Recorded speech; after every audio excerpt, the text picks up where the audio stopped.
पहले की शिक्षा श्रेष्ठ थी या आज की शिक्षा श्रेष्ठ है? बताओ। पहले की क्यों?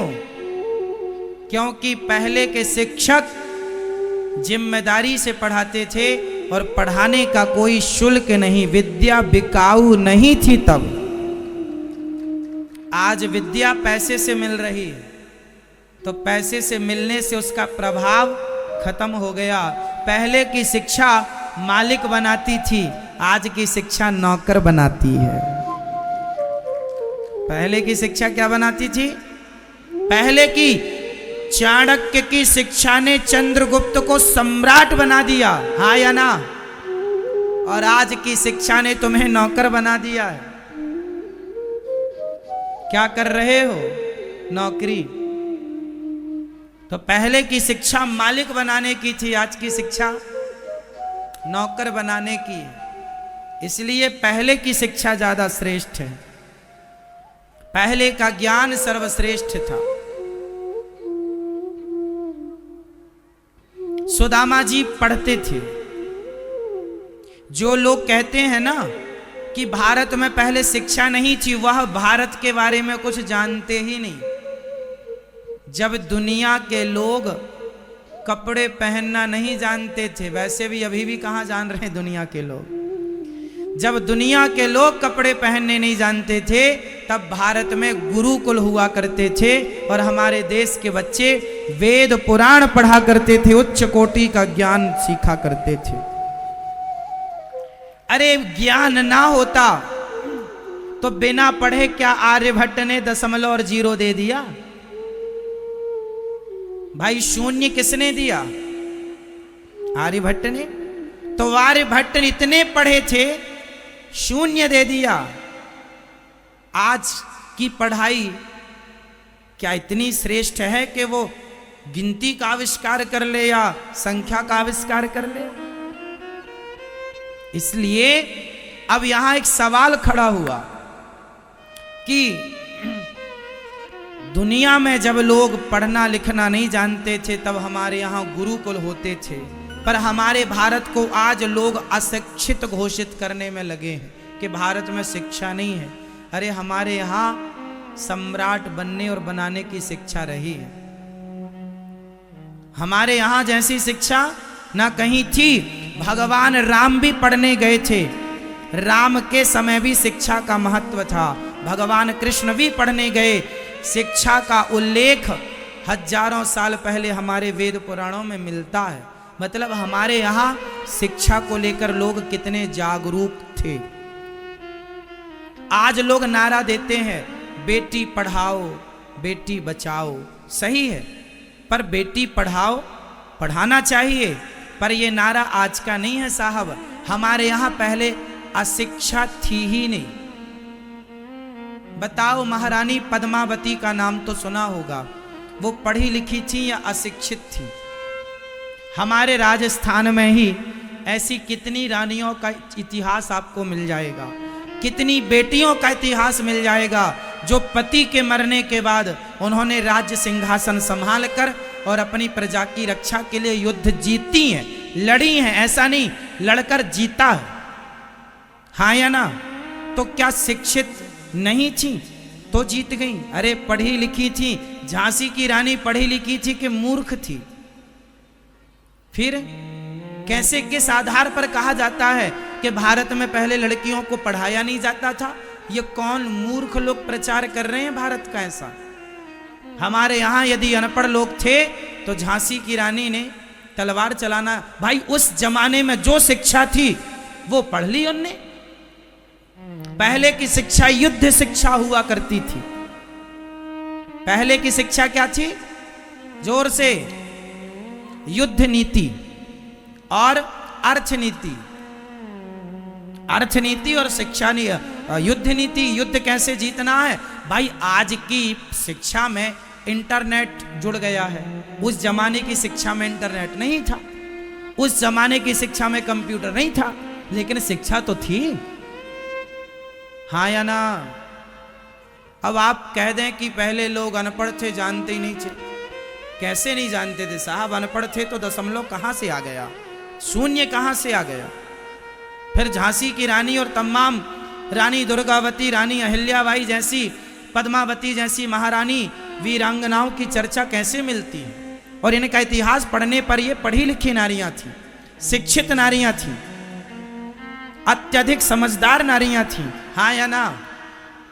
फिर हमारे देश को, हमारी संस्कृति को बदनाम लोग करते हैं और आप भी सपोर्ट कर लेते हैं। आपको जानकारी नहीं है अपने देश के बारे में, अपनी संस्कृति के बारे में। चलो बताओ, एक छोटी सी और मैं बात आपको कर दूं आपकी जानकारी के लिए। बताओ, हमारे देश में एक जमाने में सती प्रथा थी, हाँ या ना? किसने बंद की थी सती प्रथा? राजा राम मोहन राय ने सती प्रथा बंद की। अच्छा बताइए, क्या हमारे भारत देश में क्या शुरू से सती प्रथा थी? उत्तर दो फटाफट। शुरू से थी क्या? थी क्या? थी नहीं। यदि शुरू से सती प्रथा थी तो दशरथ जी के मरने पर माता कौशल्या सती क्यों नहीं हुई? कैकेयी मां सती क्यों नहीं भई? सुमित्रा माता सती क्यों नहीं भई? यदि थी तो इसका मतलब यह है कि हमारे भारत में सती प्रथा थी, पर ऐसी वाली थी कि जो नारियां चाहें वो अपने मन से सती हो जाती थी, जो पतिव्रता है। जरूरी नहीं था कि तुम्हें हाथ पांव बांध के चिता में डालेंगे। बाद में कुछ लोगों ने अपनी लाठी के दम पर ये दुर्व्यवहार चालू किया। नारियों को जो विधवा हो गई हाथ पांव बांध के फेंक देते थे चिता में। भले मर्जी है नहीं, लोगों ने अत्याचार किया, उसे परंपरा मान लिया गया कि यह सती प्रथा भारत में थी। इतनी गंदी परंपरा, नारियों के साथ जुल्म हुआ, अत्याचार हुआ। नाजी, हमारे वेद पुराणों में सती प्रथा का जिक्र नहीं है। मैं दो लोगों के नाम और बताऊंगा। रावण की पत्नी का नाम क्या है? क्या रावण के मरने पर मंदोदरी सती हुई? दूसरे का नाम है मेघनाथ। मेघनाथ की पत्नी मेघनाथ के मरने पर सती हुई थी कि नहीं? जोर से। हां, हुई थी।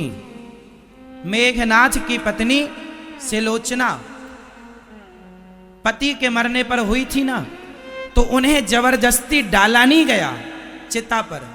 भाई उनकी इच्छा है, पतिव्रता है, जाकर हो गई। हमारे यहां थी, पांडु की दो पत्नियां थी, माद्री प्लस कुंती। तो पांडु के मरने पर माद्री तो सती हो गई थी, पर कुंती माता सती नहीं हुई थी। इसका मतलब हमारे यहां सती परंपरा जानबूझकर आग में डालने वाली नहीं थी। बाद में इसे कुछ दुष्ट राजाओं ने समाज पर मनमानी करने के चक्कर में नारियों को पकड़ पकड़ के डालना। अब वो क्या परिस्थिति रही होगी उस समय, वो अलग सब्जेक्ट है, वो अलग परिस्थिति की बात नहीं करेंगे। पर गलत परंपराएं लोगों ने चालू कर दी मनमाने ढंग से। जिसकी लाठी उसकी भैंस। इसलिए हमारे देश में हमारी संस्कृति को बदनाम किया गया कि आपके यहां सती प्रथा थी, आपके यहां ये था। ना जी, ये सब थोपी गई। जैसे हमारे यहां जातवाद के नाम पर बंटवारा कर दिया मुगलों ने, अंग्रेजों ने। बताओ आप कितने भाई हो? फटाफट बता दो, आप कितने भाई हो? आप कितने भाई हैं? ओ भैया मोबाइल वाले, आप कितने भाई हैं? एक। आप कितने भाई हैं? तीन। आप कितने भाई हो? मैया आप बताओ, आप कितने भाई बहन हो? दो। आप कितने भाई हैं भैया? आप दो। आप कितने भाई हैं? आप कितने भाई हैं? आज हम बताएंगे आप जयपुर वासियों को कि आप कितने भाई बहन हैं। आप जो कह रहे हैं 2 भाई, 3 भाई, 4 भाई, 5 भाई, सबका उत्तर गलत है। सही उत्तर यह है कि हम सनातनी शुरू से 4 भाई रहे हैं। 4 भाई कौन कौन? ब्राह्मण, क्षत्रिय, वैश्य और शूद्र, ये 4 भाई हैं हम लोग। कितने भाई हम लोग? जोर से।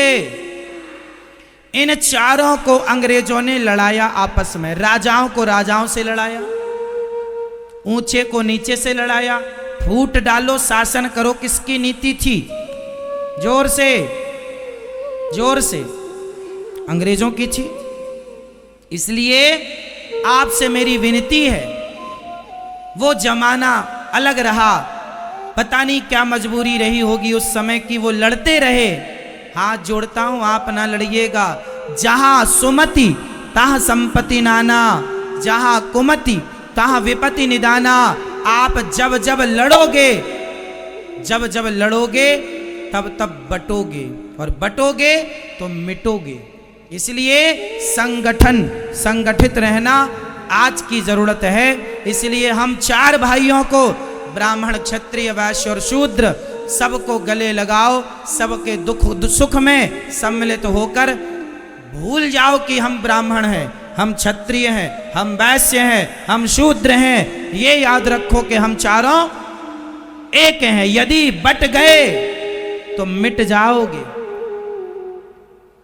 आज कितनी विदेशी ताकतें हैं जो हमारे हिंदू धर्म को आज धर्म परिवर्तन करा रहे हैं। लोग गांव के गांव क्रिश्चियन हो गए साहब। अभी 25 दिसंबर आने वाला है। क्रिश्चियन लोग इतना 25 दिसंबर नहीं मनाते जितना हिंदू लोग मनाते हैं। हिंदू होकर भी, राम के होकर भी, कृष्ण के होकर भी तुम चादर और फादर नहीं भूल रहे हो। ये बहुत बड़ी विडंबना है, बहुत बड़ी विडंबना है।